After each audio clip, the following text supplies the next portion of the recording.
In this video, I'm going to show you how to remove powered by in any theme. Head to your WordPress website, click on my blog, for example, and open it. You're going to find this top bar that looks like a header. Click on customize.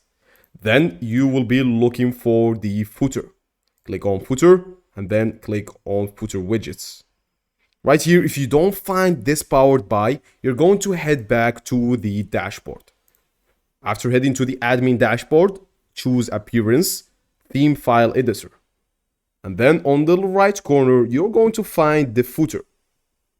Right here, I can find, as you can see, theme footer. Now I'm going to click on Control F, search powered. Control F, powered. And if you don't find it, keep in mind that you will find it in the templates.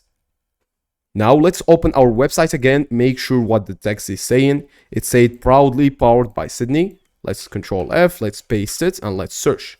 If it's not here, you're going to have to find it one by one. So it's not in theme footer.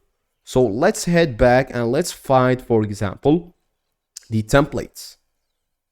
Let's do this for the JavaScript, header, post pages, main index, and here are page templates.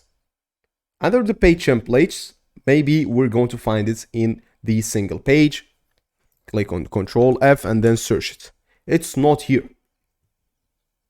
Let's head back to the style sheet, for example, or the theme functions. Control F and search it. It's not here. As I said, usually you'll find them in the theme footer right here. If you don't find it right here, make sure to search file by file or Google, for example, like your own theme name and then file location. And that's basically it, guys. Thanks for watching and goodbye.